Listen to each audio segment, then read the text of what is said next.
ഇനി അതിഥി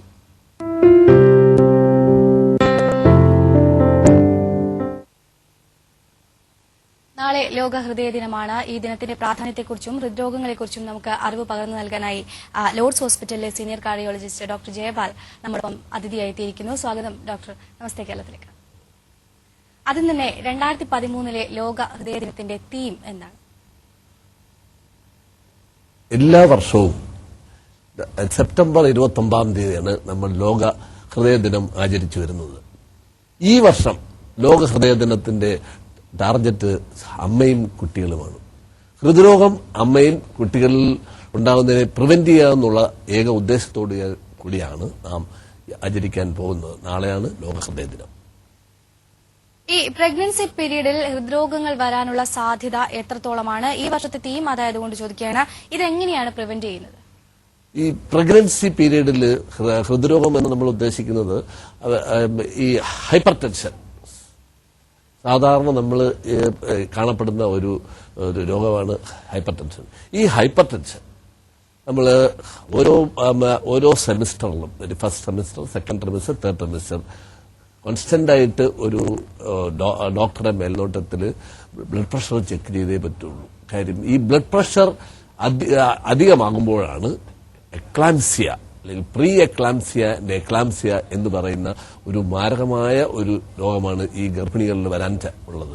ഇതിനെ നമ്മൾ വളരെ കാര്യമായിട്ട് കണ്ടേ പറ്റുള്ളൂ. കാര്യം എക്ലാംസിയ എന്ന് പറയുന്നതും പ്രീ എക്ലാംസിയ എന്ന് പറയുന്നത് പ്രിവെന്റ് ചെയ്യാൻ വളരെ സാധ്യതയുള്ള ഒരു രോഗമാണ്.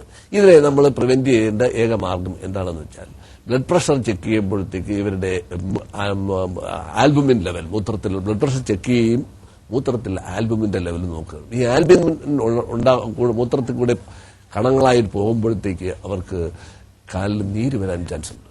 ഇത് കണ്ടു ഉടനെ ഇവർക്ക് ഒരു ബിഷഗുരന്റെ മേൽനോട്ടത്തിൽ ചികിത്സ നൽകുകയാണെങ്കിൽ ഇത് പ്രിവെന്റ് ചെയ്യാം. ഇത് മൂർധന്യാവസ്ഥയിലെത്തി ജന്യ ഉണ്ടാകുമ്പോഴത്തേക്ക് ശിശു മരണ റേറ്റ് കൂടാനുള്ള ചാൻസും ഉണ്ട്. അതുകൊണ്ട് ഗർഭിണികളിലുള്ള ഈ പ്രീ എക്ലാംസിയും പ്രിവെന്റ് ചെയ്യുക എന്നുള്ള ഒരു വളരെ ഇമ്പോർട്ടന്റ് ആയിട്ടുള്ള ഒരു കാര്യമാണ്. ഇനി ഇവർക്ക് വേറെ എന്തെല്ലാം ഹൃദ്രോഗവും ഇവർക്ക് ഈ ഏജ്, സാധാരണ സ്ത്രീകൾക്ക് ഹൃദ്രോഗങ്ങൾ കുറഞ്ഞാണ് കാണപ്പെടുന്നത്. അവർക്ക് ഹോർമോണിന്റെ പ്രൊട്ടക്ഷൻ ഉണ്ട്. വളരെ കുറച്ച് ശതമാനം ആൾക്കാർക്ക് മാത്രമേ ഹാർട്ട് അറ്റാക്ക് ആയിട്ട് നമ്മൾ കാണുന്നുള്ളൂ.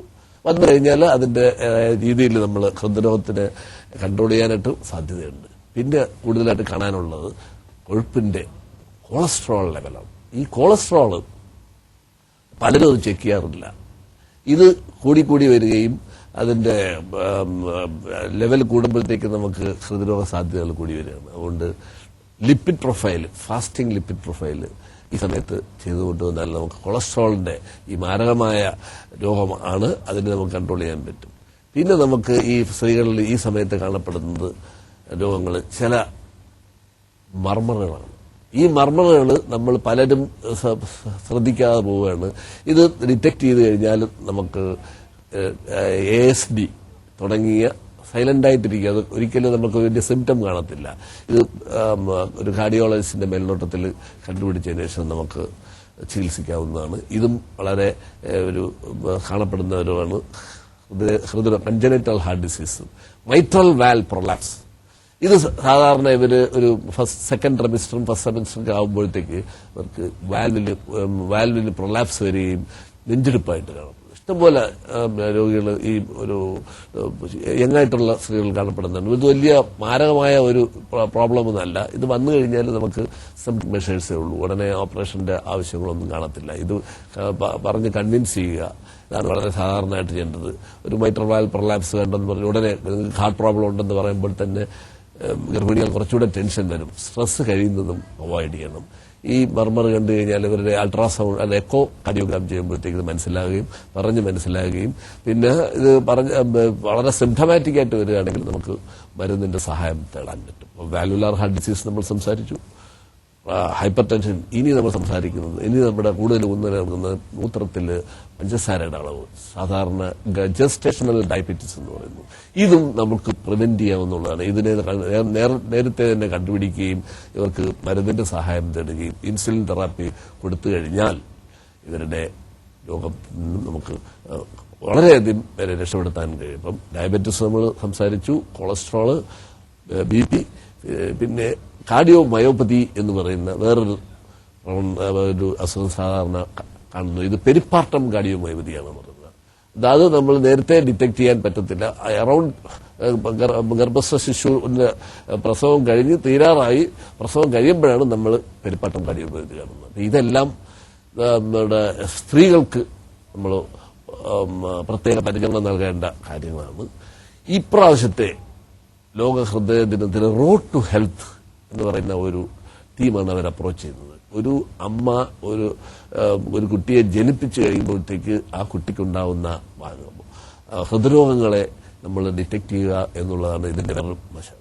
സാധാരണ ഈ ഹൃദ്രോഗം നമ്മൾ പ്രിവെന്റ് ചെയ്യണമെങ്കിൽ ഈ 30-40 വയസ്സായിട്ട് പ്രിവെന്റ് ചെയ്യുന്നത് വലിയ പ്രയാസമാണ്. അതിന് ഗർഭസ്ഥ ശിശു ആയിരിക്കുമ്പോൾ തന്നെ നമ്മൾ അമ്മയ്ക്ക് പരിചരണം കൊടുക്കുകയാണെങ്കിൽ ഒരുവിധം ഹൃദ്രോഗങ്ങൾ നമുക്ക് പ്രിവെന്റ് ചെയ്യാൻ പറ്റും. കാരണം ഇപ്പോൾ നമ്മൾ ഈ പണ്ടെല്ലാം ഗർഭിണികളാകുമ്പോഴത്തേക്ക് 7-ാം മാസമാകുമ്പോൾ 7 പലഹാരം, 9-ാം മാസമാകുമ്പോൾ 9 പലഹാരം, ഇതൊക്കെ കൊഴുപ്പുകളുള്ളതാണ്. ഇങ്ങനെയുള്ള പലഹാരങ്ങളെല്ലാം അവോയ്ഡ് ചെയ്യുകയാണെങ്കിൽ ഈ ഫാറ്റ് ബേർഡൻസ് ശിശുവിന് ഉണ്ടാവുന്ന ബേർഡൻസിനെ നമുക്ക് അവോയ്ഡ് ചെയ്യാൻ പറ്റും. അതിന് പകരം നമ്മൾ വെജിറ്റബിൾസ് ആൻഡ് ഫ്രൂട്ട്സ് കൊടുക്കുകയാണെങ്കിൽ വളരെയധികം നല്ലതാണ്. പിന്നെ ഇവർ ഗർഭിണിയാകുമ്പോൾ ആദ്യത്തെ സെമിസ്റ്ററിൽ ഒരു അഡീഷണൽ 300 കലോറീസിന്റെ ഫുഡാണ് കൊടുക്കേണ്ടത് ഒരു ഡയറ്റീഷ്യന്റെ മേൽനോട്ടത്തിൽ. ഡയറ്റ് കാര്യം ഈ ശിശുവിന് ഭാരം കുറഞ്ഞു കഴിഞ്ഞാൽ കുട്ടി പുറത്തു വരുമ്പോഴത്തേക്ക് ഇവർക്ക് ഹൃദയരോഗവും പ്രമേഹ രോഗവും അമിതമായ വണ്ണവും ഉണ്ടാകാനുള്ള ചാൻസുകൾ കൂടുതലാണ്. ഈ ഭാരം കുറഞ്ഞ 1 കിലോഗ്രാം ഭാരമുള്ള കുട്ടികളൊക്കെ വരുമ്പം അവരെ ഫോളോ അപ്പ് നടത്തിയ പഠനങ്ങൾ പറയുന്നത് ഇവര് മെറ്റാബോളിക് സിൻഡ്രോം എന്ന് പറയുന്ന ഒരു ഇൻസുലിൻ പ്രതിബന്ധ സിൻഡ്രോം എന്ന് പറയും. ഇത് വരാനുള്ള ചാൻസുകൾ കൂടുതലെന്ന് പഠനങ്ങൾ പറയുന്നു. അതുകൊണ്ട് ഇവരുടെ വെയിറ്റ് കുറഞ്ഞ കുട്ടികളെ നമ്മൾ ഉണ്ടാകാതിരിക്കാൻ വേണ്ടി ഫസ്റ്റ് ട്രിമസ്റ്റർ തൊട്ട് തന്നെ ഇവർക്ക് വൈറ്റമിൻസ്, അയൺ, ഫോളിക് ആസിഡ്, പിന്നെ കാൽഷ്യം, ഇതിനുപരി omega-3 ഫാറ്റി ആസിഡ്, ഇവയുടെ ആവശ്യങ്ങൾ ഒരു ഡയറ്റീഷ്യന്റെ മേൽനോട്ടത്തിൽ ചെയ്യുകയാണെങ്കിൽ നല്ലൊരു കുട്ടിയെ, അതായത് നമ്മുടെ റോഡ് ടു ഹെൽത്ത് എന്ന വേൾഡ് ഹാർട്ട് ഡേയുടെ ടീമിനെ നമുക്ക് പ്രാവർത്തികമാക്കാൻ പറ്റും. ഇത് വളരെ ഇമ്പോർട്ടന്റ് ആണ്. കാര്യം ഈ അമ്മ ആഹാരം കഴിക്കുമ്പോൾ ഈ കുട്ടിക്ക് വെയിറ്റ് കുറയാണെങ്കിൽ ഈ ജീൻസിന്റെ പ്രോഗ്രാമിംഗ് ഉണ്ട്. ആ എൻവയോൺമെന്റിനെ ഡീൽ ചെയ്യാനുള്ള ആ കപ്പാസിറ്റി ഓഫ് ദ ചൈൽഡ് അവിടെ ഉണ്ടാവുകയാണ്. അത് പുറത്തു വരുമ്പോൾ നമ്മൾ കുട്ടിക്ക് നമ്മൾ കാണുമ്പോൾ ആ വെയിറ്റ് കുറവാണല്ലോ എന്ന് പറഞ്ഞ് നമ്മൾ എക്സസ് ഫുഡ് കൊടുക്കും. ഓവർ ന്യൂട്രീഷൻ എന്ന് പറയുന്നു. അകത്ത് വെച്ച് അണ്ടർ ന്യൂട്രീഷൻ. കുട്ടി പുറത്തു വരുമ്പോൾ ഓവർ ന്യൂട്രീഷൻ. ഈ അണ്ടർ ന്യൂട്രീഷനും ഓവർ ന്യൂട്രീഷനും തീർച്ചയായിട്ടും ഹൃദ്രോഗം ഉണ്ടാകാനുള്ള ഒരു ചാൻസാണ്. അതുകൊണ്ടാണ് ഈ ലോക ഹൃദയ ദിനത്തിന് നമ്മൾ അമ്മയും കുട്ടിയെയും സെലക്ട് ചെയ്യും, ഇവർക്ക് ബോധവൽക്കരണം നടത്തുകയും ചെയ്യുന്നത്. ബോധവൽക്കരണത്തിൽ മാത്രമേ നമുക്ക് ഒരു ഹൃദ്രോഗത്തിന്റെ amount, prevalence of heart disease തടയാൻ പറ്റുള്ളൂ. ഉദാഹരണമായിട്ട് കേരളത്തിലാണ് ഇപ്പം ഹൃദ്രോഗം വളരെയധികം കൂടിക്കൊണ്ടിരിക്കുന്നത്. 12.9% കണക്കുകൾ തെളിയിക്കുന്നു. ഡൽഹിയിലാണെങ്കിൽ 9.7%, പഞ്ചാബിലാണെങ്കിൽ 6.6%, UP-യിൽ 1%. ഇതിൽ നിന്നെല്ലാം കണക്കുകൾ തെളിയിക്കുന്നത് കേരളം ഹൃദ്രോഗത്തിന്റെ ഒരു തലസ്ഥാനമായി മാറിക്കൊണ്ടിരിക്കുകയാണ്.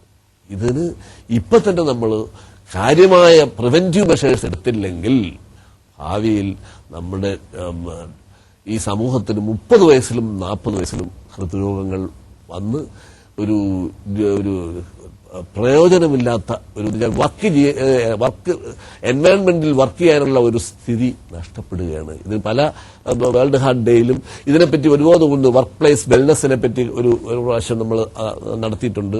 പിന്നെ വർക്ക് പ്ലേസ് വെൽനസിൽ നമ്മൾ ഈ എക്സസൈസിനെ പറ്റി